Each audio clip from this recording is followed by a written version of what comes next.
Sebenarnya kalau menurut aku dari sustainability ini di luar dari SDGs itu tuh Mm-mm. lebih ke sustain. Jadi eh, daya tahan suatu proses atau sistem. Nah, sustainability itu bisa macam-macam, entah Mm-mm. dari sistem, dari kehidupan lifestyle kita, atau dari eh, ekonomi, itu macam-macam. Cuman basically menurut aku sustainability itu sendiri itu daya tahan suatu sistem atau proses gitu. Mm.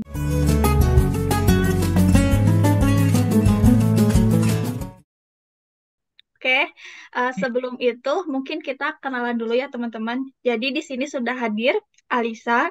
Alisa itu salah satu teman fellowshipku di United People Global.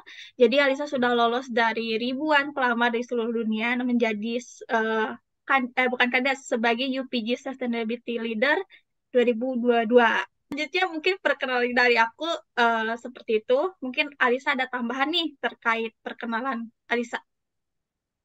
Ya, namaku Alisha Rifala Gasni Amir, biasa dipanggil Alisha.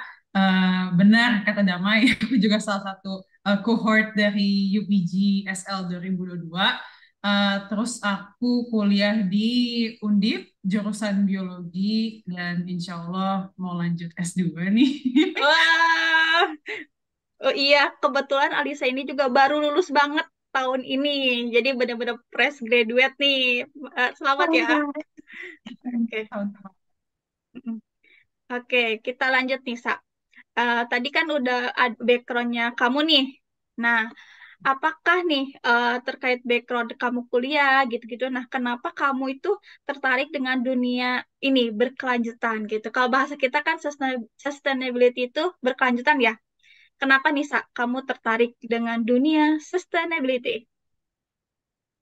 Sebenarnya sih nggak tahu ya, kayak karena kalau dari aku sendiri awalnya emang nggak ada niatan untuk apa berkecimpung di sustainability tuh nggak ada pikiran. Cuman dari dulu tuh emang udah concern sendiri gitu. Aku dari zaman sekolah kayaknya udah kemana-mana bawa botol minum gitu-gitu. Terus kebawa sampai kuliah juga kemana-mana emang selalu ada bawa botol minum. Terus jarang pakai plastik. Masih tetap pakai plastik, cuman lebih ngurangin. Terus kalau belanja apa gimana-gimana emang udah bawa tote bag kayak gitu-gitu sih, lebih ke kayak gitu. Nah, terus begitu masuk kuliah tuh eh, lebih apa ya, lebih aware dengan kondisi sekitar, tentu pengen ikut kontribusi untuk ya ngebantu apa supaya kehidupan kita di sini itu lebih lebih bersih yang kayak gitu-gitu sih. Oke. Jadi dari dulu itu secara tidak langsung kamu udah nerapin zero waste lifestyle lah ya. Kalau kita bilang, Sampai 100% zero waste tuh belum, tapi ya semoga ke depannya bisa ya. ah, oke, berarti sedikitnya menyentuh zero waste lah, gitu ya. Hmm, oke. Nah, cuma makin Bener. ke sini tuh lebih ke nah, cuma makin ke sini lebih ke ini sih, lebih ke eh, aku eh, emang ada interest untuk apa eh, berkecimpung di dunia laut gitu. Makanya kenapa Ah, kemarin yang UPG aku tuh fokusnya ke SDGs yang nomor 14 yang Life Below Water. ya, life below water. Oke, itu nanti kita bahas Ya, ya, Sa. Oke, jadi siap, karena siap. dari kuliah terus nggak sengaja dengan lifestyle yang apa concern terhadap sampah dan apa gaya hidup yang apa meminimalisir sampah juga, akhirnya kamu istilahnya secara tidak langsung terjun ke dunia keberlanjutan ini. Nah, kalau begitu, menurut Alisa nih, buat kamu, apa sih sustainability itu? Berdasarkan versi kamu nih. Sebenarnya kalau menurut aku dari sustainability ini di luar dari SDGs itu tuh Mm-mm. lebih ke sustain. Jadi eh, daya tahan suatu proses atau sistem. Nah, sustainability itu bisa macam-macam, entah Mm-mm. dari sistem, dari kehidupan lifestyle kita, atau dari eh, ekonomi, itu macam-macam. Cuman basically menurut aku sustainability itu sendiri itu daya tahan suatu sistem atau proses gitu. Iya iya benar-benar. Karena nanti pada akhirnya tuh sustainability itu berbagai bidang itu ada macam-macamnya ya, Sa. Jadi nggak hanya Ya, betul. tentang lingkungan, tadi kamu sebut udah ekonomi dan lain-lain. Jadi itu definisinya ya, sesimpel itu ya. Ya, Keren keren ya, keren. itu simpel gitu. Sesimpel itu. Ya istilahnya daya tahan. Oke.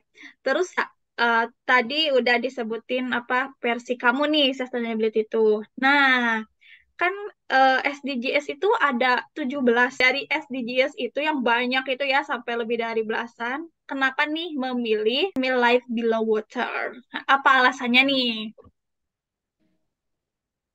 Sebenarnya kenapa aku pilih Blue Water lebih ke aku tuh suka suka laut. Aku aku suka berada di air. Jadi tuh Eh, kayak karena masa lalu aku tuh eh, emang dulu sama orang tua tuh sering diajak berenang. Terus biasanya kalau di rumah tuh kayak main air gitu. Nah, aku kan sama kakakku berdua. Cuma aku tuh yang paling lama di air gitu.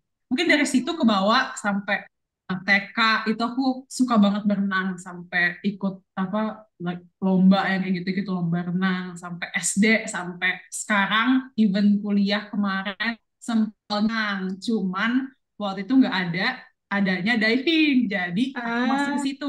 Nah, kayak pengen pengen bantu lah, pengen berkontribusi supaya laut, terutama laut di Indonesia tuh bisa lebih baik lagi gitu. oke, jadi dari kecil berenang, masuk ke kuliah, masuk ke dunia diving. Setelah dari dunia diving melihat keindahan laut ya, sebegitu indahnya, muncullah apa kesadaran gitu ya, Sa. Jadi pengen menjaga gitu ya. Juga misalkan kita liburan sama keluargaku, kita biasanya terus pantai, pokoknya berhubungan sama laut gitu. Nah, dari situ kayaknya makin ke build up, jadinya sampai sekarang tuh kayak fokus aku tuh ke laut gitu. Oh, jadi termasuk traveling juga nih yang apa berbau-bau laut, pantai gitu ya. Oke. Nah, gitu, iya gitu. Hmm. Jadi istilahnya banyak faktor eksternal yang mendukung kamu nih menjadi anak yang cinta laut atau manusia air ya. Jadi manusia air.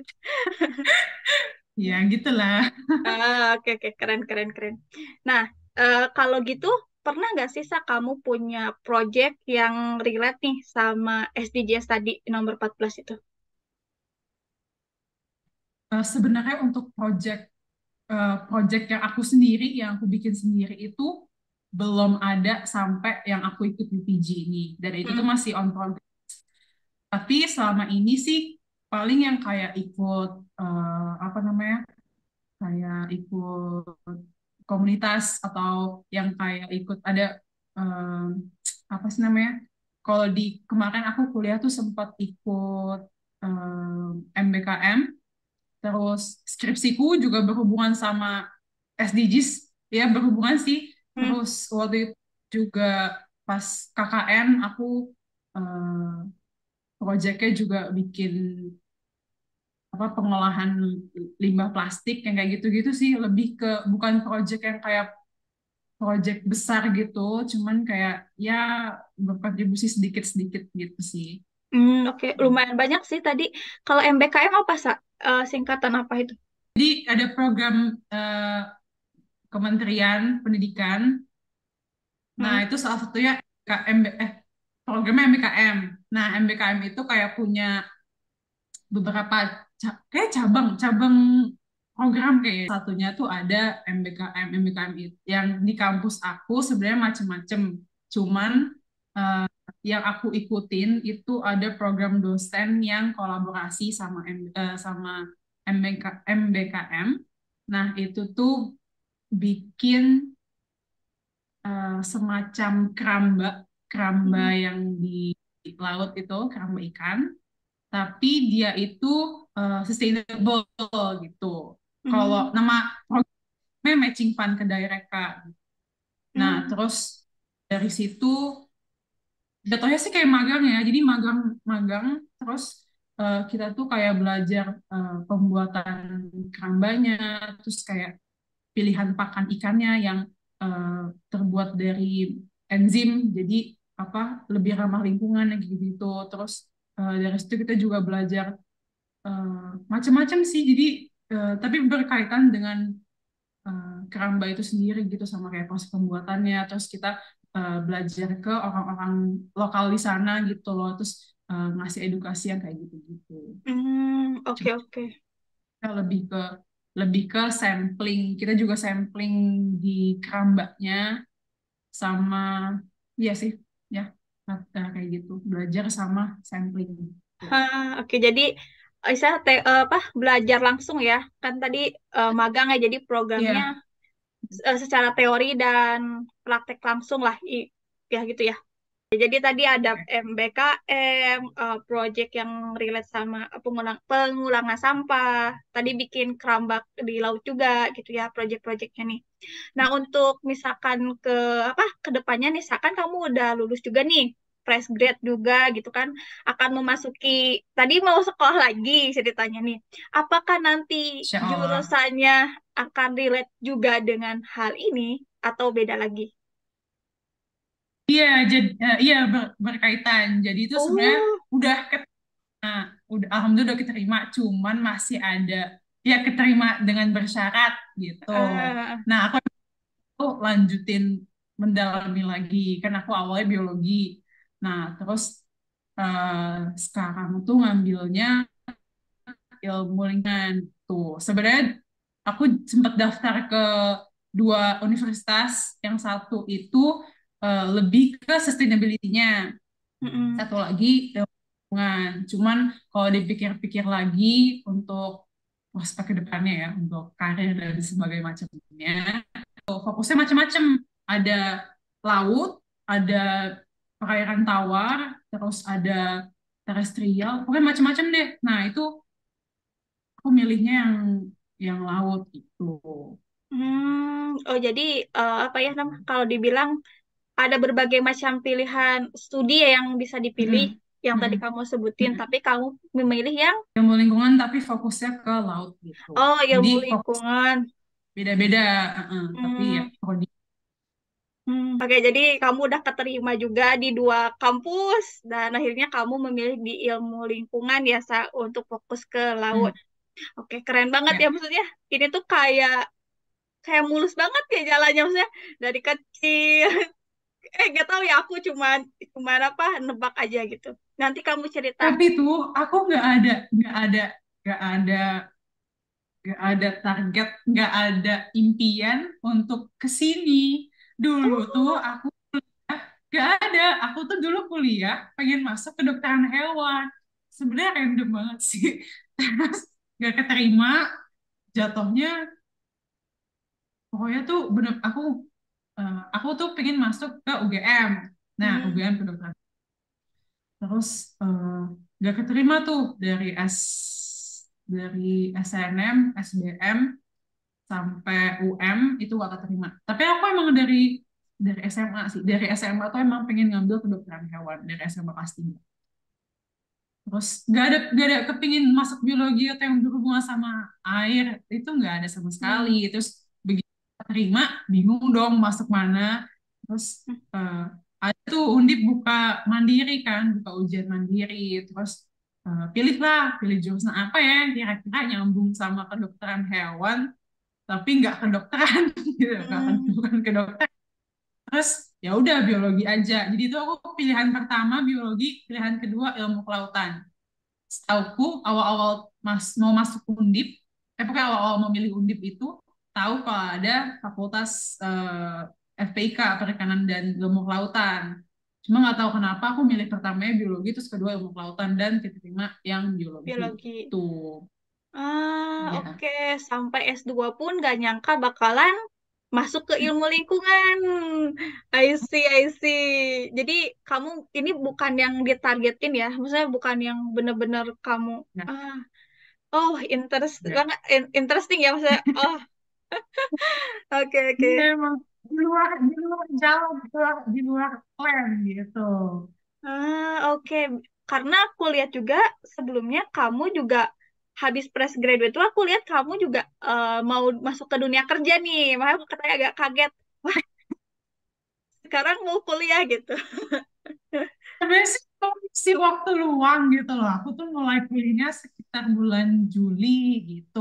Cuman karena masih ada waktu luang banyak, ya udah deh manfaatin apa cari kerja atau ngapain gitu. Makanya kemarin tuh aku juga yang sebenarnya tuh kemarin dari Australia itu karena kakakku wisuda. Hmm. Nah, aku kan yang habis dari Wakatobi itu ikut volunteer gitu. Emang sebenarnya dari dulu pengen, cuma belum sempat karena waktunya belum ada. Nah, terus Hmm. kosong ya udahlah ikut aja terus ya udah lanjut gitu. Oh, oke. Itu program volunteer yang kamu ikutin itu tentang apa nih? Apa ada kaitan juga nih sama sustainability apa enggak nih? Ya bisa bisa disambungin sih jadi itu nama programnya itu Bakti Milenial. Nah itu program salah satu program yang dibikin sama kami Foundation. Nah itu tuh salah satu organisasi kayak organisasi itu masih masih baru 2 tahun umurnya baru 2 tahun tapi dia bikin programnya udah gila banget dan yang aku ikutin kemarin itu Bakti Milenial kelima jadi bayangin tuh udah dari Oh. 2 program. Nah fokusnya mereka itu ke eh, ningkatin em, potensi daerah-daerah di Indonesia. Program mereka itu pokoknya ningkatin potensi wisata di bidang akademik, terus di bidang lingkungan, di bidang PSDM, terus di bidang kesehatan yang gitu-gitu. Nah, kemarin itu sebenarnya tuh dia proses masuk ke itu ada seleksi gitu-gitu. Masuk ke Bakti Milenial tuh ada tipenya, ada yang fully funded, ada yang partial, sama Ah, ada yang kayak self-funded. gitu-gitu. Ah, Nah, gitu. Nah, terus ada seleksi ya kan, berkas-berkas dan segala macem. Dan nggak semua orang yang daftar itu bisa masuk gitu loh. Ada seleksinya dan ada kuotanya juga gitu. Kemarin itu kita ber 180 itu ke Wakatobi. Wakatobi itu kan kayak kepulauan kan. hmm. Nah, kita dipisah tiga, tiga, tiga desa. Nah, itu dipisah tiga, tiga desa. Nah, terus aku salah satu ada di titik agak jauh dari teman-teman. Kebetulan dua titik yang satu sama titik dua itu di pulau yang sama di ya terus aku di beda pulau di Tomia gitu. Oke, oke. Jadi eh, kamu sekarang ini ya sudah merasakan gimana tinggal apa tanpa sinyal gitu, terus di pelosok tanpa listrik juga ya saya. Dan perjalanan yang cukup jauh. Jadi itu kita naik kapal eh, 4 hari, 4 hari Oh, untuk sampai ke ke lokasi, Wakatobi untuk sampai ke lokasi 4 hari. wow. Dan karena divisinya beda-beda, kita bisa milih sebenarnya. Cuman tergantung kalau misalkan divisinya penuh, otomatis kita dikeluarin gitu, dipindahin gitu ke area yang kosong. Hmm, Alhamdulillahnya aku tuh ke masuk ke titik yang aku pengen dan divisi yang aku pengen juga. Ya belajar banyak ya, terus apa kenalan sama orang-orang baru dan kebetulan tuh aku ikut program itu nggak kenal siapa-siapa jadi ya udah asal ikut hmm, aja gitu. Emang pengen oke. pengen penasaran gitu, pengen jalan-jalan juga. Oke, jadi sambil menyelam minum air ya, Sa, maksudnya. Tuh, ya. Iya benar. Mm. Terus tadi juga kamu apa? Justru dengan kamu gabung dengan volunteer itu juga lebih membuka mata kamu ya, karena sebelumnya mungkin ini pertama kali ya kamu tinggal tanpa listrik, tanpa sinyal, terus perjalanan Sebenarnya udah jauh. pernah sekali, tapi Ah, yang jauhnya itu baru pertama kali. Jauh banget ini masalahnya. oh, yang di Pulau Mian ini. Di Wakatobi, di Pulau Tomia. Oh, Tomia, Katobi di Tomia. Oke. Terus yang Pulau Jadi Mian itu yang mana? Wakatobi itu, jadi Wakatobi itu kepulauan dari Ah, Wangi-Wangi, eh, Kaledupa, Tomia, sama Binongko gitu. oke. Jadi satu kepulauan ya itu ya. Ya, heeh. Oke. Terus kamu ditempatkan di yang terjauhnya, ya kan ya? Iya yang paling jauh gitu, Oke, Tomia. oke. Keren, keren, keren. Jadi apa dengan gabung ke volunteer, ternyata kamu juga belajar. Oh, ini juga termasuk salah satu penerapan sustainability ya saya. Ternyata Mm-mm. juga kalau Ya, itu. dibilang bukan takdir ya, jalannya membawa ke lingkungan arah-arah itu lagi nggak sih? Terus, terus tadi udah volunteer di salah satu pulau Indonesia, Pulau Wakatobi. Terus kamu juga bertemu dengan orang-orang baru, belajar sama orang-orang lokal. Itu keren banget. Nah, apakah dengan apa kegiatan-kegiatan yang tadi kamu sudah sebutin, volunteer, project sampah, terus MBKM tadi yang kamu mention nih. Nah, terus dengan sekolah kamu yang sekarang nanti akan berkaitan dengan ilmu lingkungan, itu tuh kalau aku bilang sebagai amunisi juga ya. Maksudnya secara praktek sama keilmuan kayaknya ya, kamu udah bisa cukup lah terkait bidang sustainability ini. Iya nggak sih? Nah, Insya Allah ya. ya insya Allah. Nah, ke depannya nih, adakah nanti project yang misalkan akan kamu, kan kita di United Pipa Global, kita punya project nih. Nah, aku pengen tahu nih, project kamu di yang akan datang nih di United Pipa Global ini seperti apa gitu. Jadi project UPG ku fokusnya ke itu SDGs yang ke-14 yang Life Below Water. Lebih ke ningkatin awareness terutama di masyarakat kita terhadap konservasi air laut gitu.